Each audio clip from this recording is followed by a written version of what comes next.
YCP కీలక నేత మాజీ ఎమ్మెల్యే చెవిరెడ్డి భాస్కర్ రెడ్డి పైన అన్ని ఆధారాలు లభించాకే ఆయన్ని అరెస్ట్ చేశామని చెప్పి సిఐడి తరపున సీనియర్ న్యాయవాది సిద్ధార్థ్ లూత్రా నిన్న హైకోర్టులో వాదనలు వినిపించారు. మరి మొత్తానికి చెవిరెడ్డి భాస్కర్ రెడ్డిని అరెస్ట్ చేసినప్పటి నుంచి ఆయన చేసినటువంటి హైడ్రామాను కానివ్వండి, మరి ఇప్పుడు లూత్రా వాదనలు కానివ్వండి, ఏ విధంగా చూడాలి తెలుసుకునే ప్రయత్నం చేద్దాం. దీన్ని విశ్లేషించడానికి మనతో పాటుగా ఉన్నారు ప్రముఖ ఆర్థిక, రాజకీయ, సామాజిక విశ్లేషకులు అప్పసాని రాజేష్ గారు. నమస్తే సార్. నమస్కారం.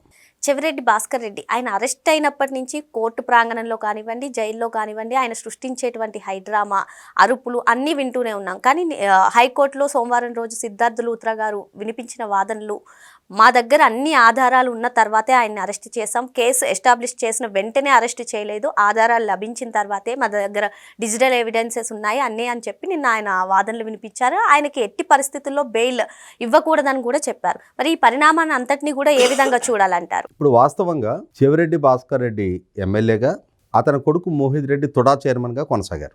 అలా కొనసాగిన క్రమంలో జగన్మోహన్ రెడ్డి గారి ప్రభుత్వ హయాంలో జరిగిన మద్యం కుంభకోణం, అంటే మద్యం మామూళ్ల కుంభకోణం, రాష్ట్ర ప్రభుత్వం బెవరేజెస్ కార్పొరేషన్ ద్వారా ఏ డిస్టిలరీస్కి ఏ పర్టికులర్ బ్రాండు ఎంత క్వాంటిటీ ఆర్డర్లు ఇస్తున్నారు అన్న సమాచారం జగన్మోహన్ రెడ్డి గారి ప్రభుత్వంలో నాడు ఐటీ అడ్వైజర్గా పనిచేసిన రాజకాశ్ రెడ్డికి బెవరేజెస్ కార్పొరేషన్ నుంచి డేటా ఎంట్రీ ఆపరేటర్ ద్వారా అధికారికంగా సమాచారం పంపించడం, అలా పంపించిన సమాచారం మేరకు ముందస్తుగా చేసుకున్న ఒప్పందాల మేరకు రాజకాశ్ రెడ్డి డిస్టిలరీ యజమానుల దగ్గర నుంచి వాళ్ళు సప్లై చేసిన క్వాంటిటీస్ బేస్ చేసుకొని వాళ్ళకి నిర్ణయించిన మామూళ్ళు, ఒక్కొక్క కేసుకి ఎంత అనేది మామూలు వాళ్ళు మాట్లాడుకున్న ప్రకారం ఆ మామూళ్ళు వసూలు చేశారు.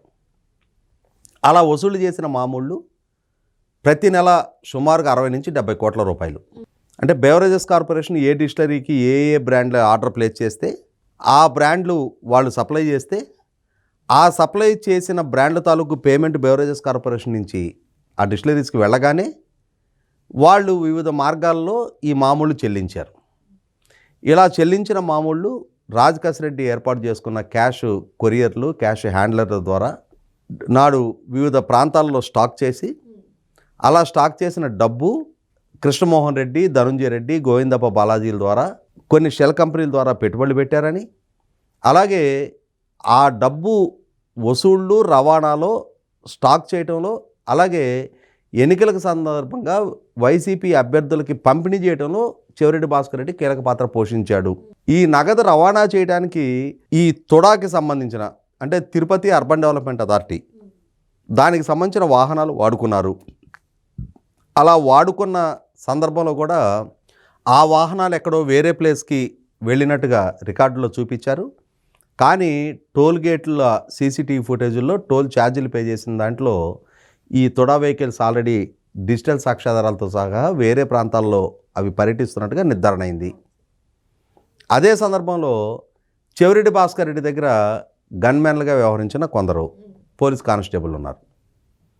వాళ్ళు ఆ నాయకుడు ఎక్కడెక్కడ ఏ కార్యకలాపాల్లో నిమగ్నమై ఉంటున్నాడు అనేది బాడీ గార్డుల కన్నా ఎవరికి ఎక్కువ తెలుసుద్ది.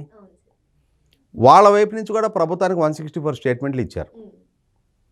అంటే ఇక్కడ ఏమర్థమవుతుంది, చెవిరెడ్డి భాస్కర్ రెడ్డి మీరు ఇందాక మీ ఇంట్రోలో ప్రస్తావించినట్టుగానే ఆ కేసులో అరెస్ట్ అయ్యి ఇవాళ న్యాయస్థానాలకు వస్తున్న అందరు అక్యూజ్డ్ కన్నా కూడా చెవిరెడ్డి భాస్కర్ రెడ్డి చాలా సౌండ్ పొల్యూషన్ చేస్తాడు. గతంలోనే ఏసీబీ కోర్టు న్యాయస్థానం న్యాయమూర్తి గారు, మీరెందుకు అంతగా అరుపులు కేకలతోటి అంత అలజడి సృష్టిస్తూ ఉన్నారు, అంటే ఆ కేసు విచారిస్తున్న అధికారులు కూడా న్యాయస్థానం దృష్టికి తీసుకొచ్చారు. ఈయన ఒకటే గొడవ చేస్తూ ఉన్నాడు, అరుపులు కేకలతోటి ఇబ్బంది పెడతా ఉన్నాడు, మీడియా వాళ్ళ అటెన్షన్ గ్రాప్ చేసే ప్రయత్నం చేస్తూ ఉన్నాడు అని చెప్పి న్యాయస్థానం దృష్టికి తీసుకొచ్చారు. తీసుకొచ్చిన సందర్భంలో న్యాయస్థానం కూడా చెవిరెడ్డి భాస్కర్ రెడ్డిని హెచ్చరించడం జరిగింది. ఏమంటాడు చెవిరెడ్డి భాస్కర్ రెడ్డి ప్రతి సందర్భంలో, మా ఇంట్లో 2 మనుషుల్ని మేము ఈ మద్యం కారణంగా కోల్పోయాము, మా అమ్మకి నేను మద్యం ముట్టనని చెప్పని వాగ్దానం చేశా, కాబట్టి నేను మద్యం ముట్టలేదు అంటున్నాడు. ఇక్కడ సిట్టు చేస్తున్న ఆరోపణలు, చెవిరెడ్డి భాస్కర్ రెడ్డి మీద మోపబడ్డ ఛార్జెస్ కూడా అతను మద్యం ముట్టాడని కాదు, అతను మద్యం తయారు చేశాడు, మద్యం తాగాడు, మద్యం అమ్మాడు అని చెప్పని కాదు. ఇప్పుడు సిట్టు కానీ అలాగే తెలుగుదేశం నాయకులు కానీ చెవిరెడ్డి భాస్కర్ రెడ్డి మద్యం తాగాడనో మద్యం తయారు చేశాడనో, మద్యం సరఫరా చేశాడనో, మద్యం వ్యాపారం చేశాడనో అతని మీద ఆరోపణ చేయటంలా. అతని మీద మోపబడ్డ ఛార్జెస్ బెవరేజెస్ కార్పొరేషన్కి డిస్టిలరీలు సరఫరా చేసిన మద్యం తాలూకా వసూళ్లు చేయబడ్డ మామూళ్ళ డబ్బు హ్యాండిల్ చేశాడు అని చెప్పని. ఆ డబ్బు వివిధ వైసీపీ అభ్యర్థులకి ఎన్నికల ఖర్చు నిమిత్తం అతను సరఫరా చేశాడు, అంటే హవాలా నెట్వర్క్ కొనసాగించాడు. ఈ వసూళ్ల డబ్బుని హ్యాండిల్ చేసిన ఈ అంటే డిస్టిలరీస్ ద్వారా వసూలైన వేల కోట్ల రూపాయల ఈ డబ్బుని హ్యాండిల్ చేయడంలో జగన్మోహన్ రెడ్డి గారికి నమ్మకంగా పనిచేశాడు. ఇదే క్రమంలో ఆ డబ్బు ద్వారా అతను కూడా ఆస్తులు కొనుగోలు చేసుకున్నాడు. పైగా మనీ లాండరింగ్కి పాల్పడ్డాడు. బ్లాక్ అమౌంట్ని వైట్ అమౌంట్గా మార్చుకున్నాడు.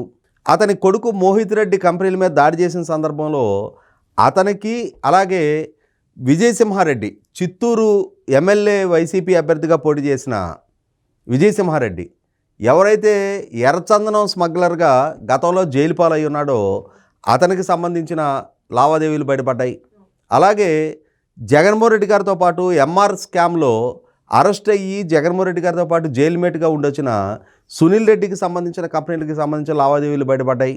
ఇలా తీగలాగితే డొంకంతా కదిలినట్టుగా ఒక్కొక్కరికి సంబంధించిన ఇన్వాల్వ్మెంట్ వెల్లడవుతున్న నేపథ్యంలో ఇప్పటికే చెవిరెడ్డి భాస్కర్ రెడ్డి అతని హయాంలో అతని ద్వారా జరిగిన వందలాది కోట్ల రూపాయల నగదు చేతులు మారిన అంశాలు వెలుగులోకి వస్తున్న నేపథ్యంలో స్పష్టమైన సాక్ష్యాధారాలతోటి అతని మీద ఛార్జెస్ ఫ్రేమ్ చేయడం జరిగింది.